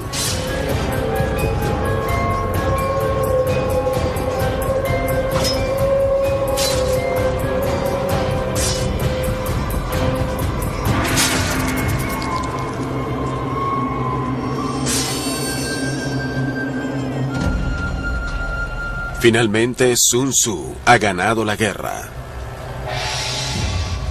A través de la preparación, el engaño y los ataques indirectos, Sun Tzu logra una de las más grandes hazañas de la historia. Pero tan misteriosamente como llegó, Sun Tzu se marcha y desaparece. Hay algunas especulaciones acerca de por qué desaparece. Una teoría es que el comportamiento del líder de Wu lo conmocionó y lo desanimó. Cuando el rey de Wu entró a la capital de Chu, se sintió abrumado ante tanta riqueza. Se volvió codicioso. Parecía que Sun Tzu le había proporcionado a este ambicioso y potencialmente corrupto rey un peligroso instrumento, este nuevo ejército que él perfeccionó. También comienza a observar estallidos de luchas internas, y tal vez es el momento en que Sun Tzu se retira de esta vida y comienza a escribir lo que percibe como lecciones del conflicto entre Wu y Chu. La primera línea del arte de la guerra de Sun Tzu es: la guerra es un asunto de importancia vital para el Estado. Es un asunto de vida o muerte, supervivencia o ruina. Sun Tzu sabe que la guerra puede llevar al desastre. A veces, la mejor manera de ganar es no pelear. Y quizás este sea el mayor secreto de Sun Tzu.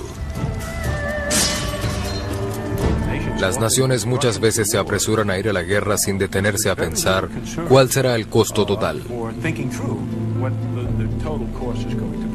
No solo en dinero, sino en términos de sufrimiento humano, para el ejército y para los civiles y niños del país donde estás luchando. Es una reflexión de Sun Tzu, que antes de ir a la guerra hay que pensarlo bien y preguntarse si las razones por las que se está peleando realmente valen el costo total de la guerra, o si hay otra salida. Como dice Sun Tzu, el enojado puede contentarse de nuevo, pero los muertos no pueden volver a la vida. Sin embargo, algunos historiadores creen que el genio tras el arte de la guerra no fue en realidad ningún Sun Tzu, sino una serie de distintos estrategas. Pese a que su existencia es debatida, su legado es perdurable. Hoy, el arte de la guerra es leído por generales, ejecutivos y entrenadores profesionales y deportivos.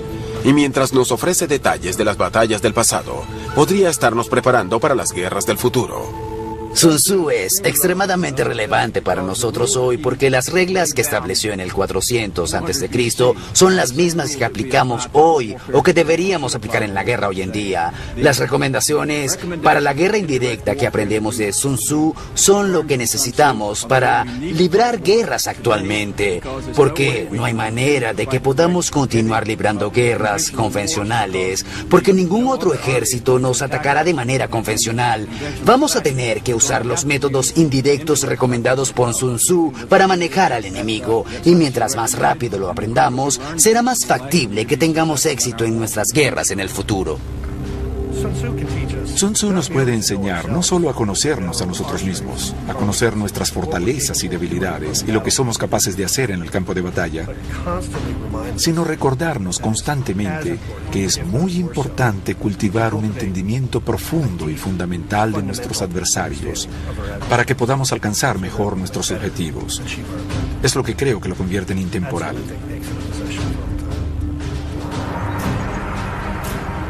A lo largo de la historia, los principios de Sun Tzu han guiado los resultados de las guerras. Debemos adoptar su sabiduría o luchar en la oscuridad.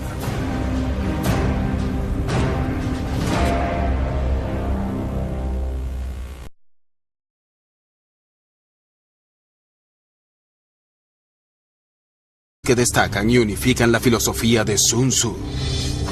Sun Tzu dice: conoce a tu enemigo y conócete a ti mismo, y en 100 batallas nunca estarás en peligro. En el arte de la guerra, el entendimiento de tu oponente es crucial para la victoria. Sun Tzu dice: ganar 100 batallas no es lo máximo de tus destrezas. Someter al enemigo sin luchar lo es. Las batallas cuestan vidas y dinero. Sun Tzu aprecia al general que pueda superar a su oponente con la inteligencia más que con la fuerza. Sun Tzu dice: evita lo que es fuerte, ataca lo que es débil. A lo largo de la historia, los ejércitos pelean cuerpo a cuerpo en el campo de batalla para demostrar su fuerza y su valor. Pero a Sun Tzu no le importa la gloria. Él solo desea ganar. A pesar de que cada principio es importante, hay que pensar en ellos como en cuerdas de una soga muy fuerte. Individualmente pueden ser fuertes, pero cuando los pones juntos y los usas de manera holística son inquebrantables. Por más de 1000 años, los secretos de Sun Tzu se mantuvieron ocultos y disponibles solo para emperadores y estudiosos autorizados. Salieron a la luz en el siglo VIII de nuestra era en Japón, y desde entonces sus conceptos se han extendido por todo el mundo. Más recientemente, el arte de la guerra ha dado origen a cientos de libros que aplican sus enseñanzas a los deportes, política y negocios. Hoy, es parte del currículo esencial en muchos colegios militares, incluyendo West Point. Pero como veremos, los consejos de Sun Tzu no siempre son atendidos, lo que frecuentemente lleva al desastre. Creo que si muchos generales a través del tiempo hubieran escuchado a Sun Tzu, no hubiéramos visto muchas sangrientas guerras de desgaste con las que la humanidad ha sufrido. Él estaba muy enfocado en cómo alcanzo mi objetivo con el mínimo de recursos utilizados y la mínima cantidad de destrucción. Los principios de Sun Tzu están a punto de ser puestos a prueba. Sun Tzu ha entrenado al ejército de Wu a defenderse contra el poderoso estado de Chu al occidente. Al principio de esta guerra, entre Wu y Chu, cuando a Sun Tzu le fue otorgado el mando de un ejército de Wu, parecía que Chu tenía todas las ventajas. El ejército de Wu solo tenía 33.000 efectivos. Chu podía llevar al frente fuerzas de cientos de miles de hombres. Al mando de los 300.000 guerreros de Chu, se encuentra un primer ministro corrupto y hambriento de poder llamado Nan Wang.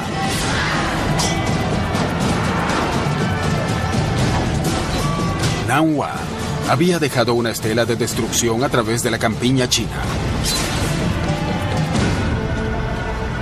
Superado numéricamente por casi 10-1, Sun Tzu podía preparar sus defensas y esperar el ataque de Chu. Pero siendo Sun Tzu, hace lo inesperado. Invade Chu.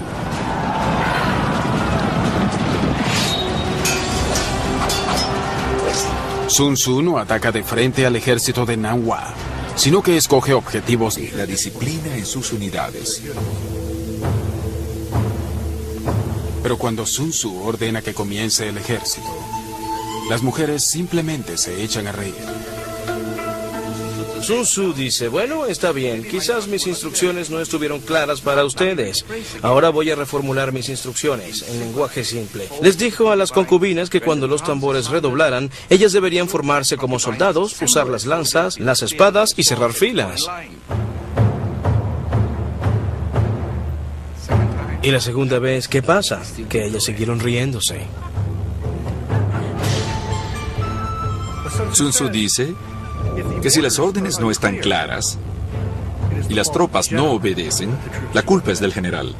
Pero si las órdenes son claras y las suyas habían sido muy claras, era culpa de los oficiales subordinados que estas órdenes no fueran obedecidas. Hay una sola manera, mediante la cual Sun Tzu convence a las concubinas de que está hablando en serio.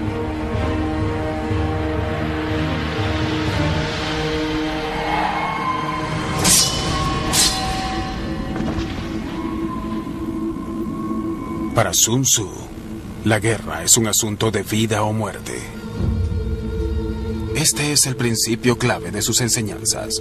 Una vez comprendido, todos, desde el líder hasta el soldado raso, estarán motivados a ganar. Sun Tzu nombra a 2 nuevos oficiales. Ahora, las mujeres siguen sus órdenes sin dudar. Y la gran moraleja de este incidente, y de lo que el rey Helu se da cuenta, es que incluso un estado como Wu, que es relativamente débil en términos numéricos comparado a su más grande vecino Chu, puede ostentar una fuerza militar disciplinada y efectiva si se toman a pecho las enseñanzas de Sun Tzu y las implementan en sus fuerzas armadas.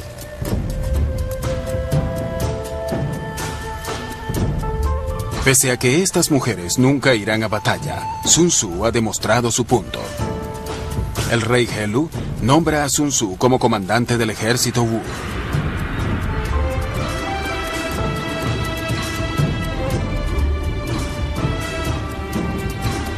Sun Tzu ahora debe honrar su promesa de entrenar una fuerza de 30.000 hombres para luchar contra un ejército 10 veces mayor. Las estrategias y las tácticas que él usa vienen de los inicios de su obra maestra, El arte de la guerra. Sun Tzu escribe El arte de la guerra alrededor del 500 a.C. El libro está escrito verticalmente en listones de bambú, cada uno de la longitud de un palillo chino. Cada listón contiene de 15 a 25 caracteres chinos. Estos listones luego fueron laboriosamente cosidos entre sí. Dentro de los 13 capítulos del arte de la guerra, yacen los secretos del éxito.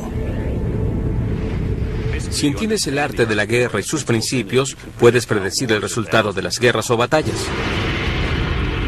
El arte de la guerra está lleno de muchos conceptos importantes, pero hay 3 principios claves débiles como puestos de avanzada remotos y pasos de frontera. Hubiera sido poco inteligente por parte de Sun Tzu intentar buscar una contienda divisoria en una etapa tan temprana de la guerra, atacando directamente al ejército de Chu. Simplemente no contaba con gente suficiente para hacerlo. Sun Tzu ataca con impresionante velocidad y brutal eficiencia. Nanhua de inmediato lanza una contraofensiva. Pero cuando llegan sus refuerzos, ya los soldados de Sun Tzu se han ido y están atacando la siguiente locación. Al tener al ejército de Chu moviendo constantemente sus fuerzas de un lado a otro en la frontera, Sun Tzu frustra a los líderes y se hace una mejor idea de la manera como le gusta pelear al ejército de Chu.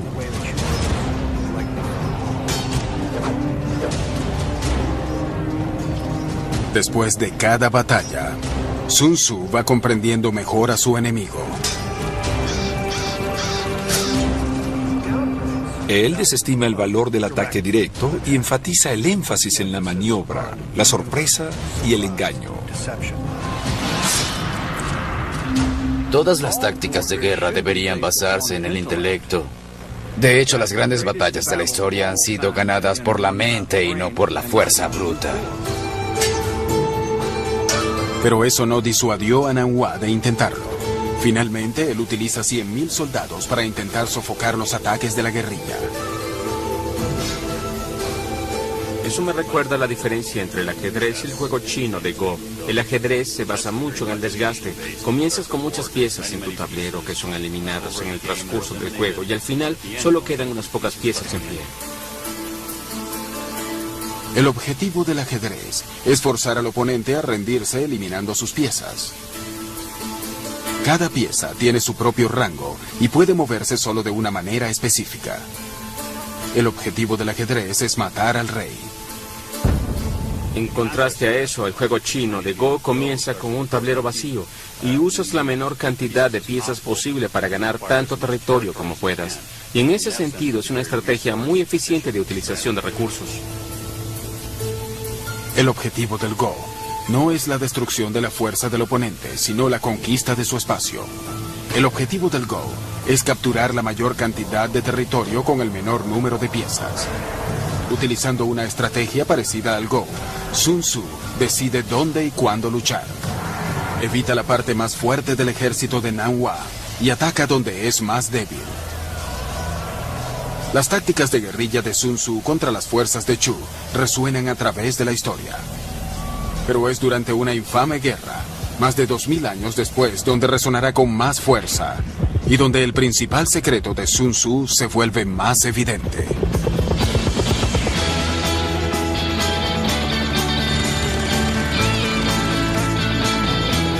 A mediados de la década de los 60, la más grande superpotencia del mundo lucha contra los comunistas norvietnamitas en un país más pequeño que el estado de Montana. El general William Westmoreland, un inflexible oficial de combate de la Segunda.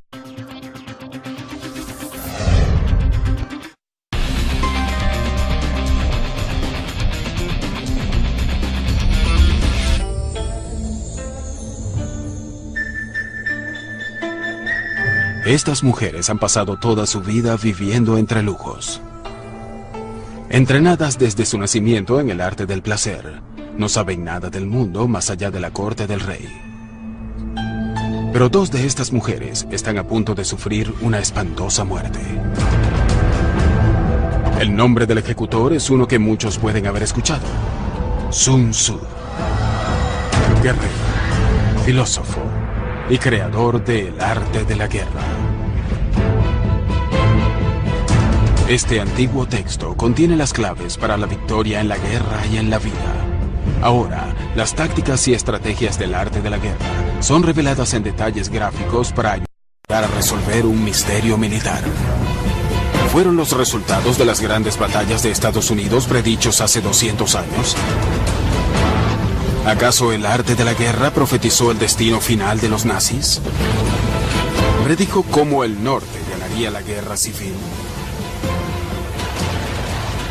¿Y predijo por qué Estados Unidos sería derrotado en Vietnam?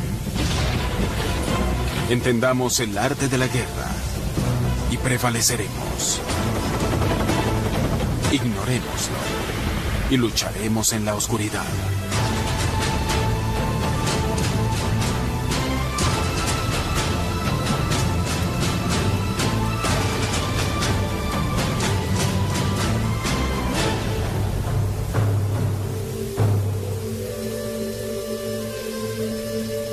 El rey Helu, gobernante del estado chino de Wu, agoniza frente a una creciente amenaza. Un vecino hostil está preparado para invadir. Desesperado por defender su reino, Helu convoca a una de las mentes militares más brillantes de la historia, Sun Tzu. La importancia de Sun Tzu radica en su filosofía holística cohesiva de cómo abordar la estrategia. Si escuchamos a Sun Tzu, si seguimos sus principios, resultaremos victoriosos. Si lo ignoramos, lo haremos a nuestro propio riesgo, porque definitivamente perderemos. Sun Tzu le asegura al rey Helu que él puede entrenar al pequeño ejército de Wu para superar y derrotar a la gran fuerza invasora.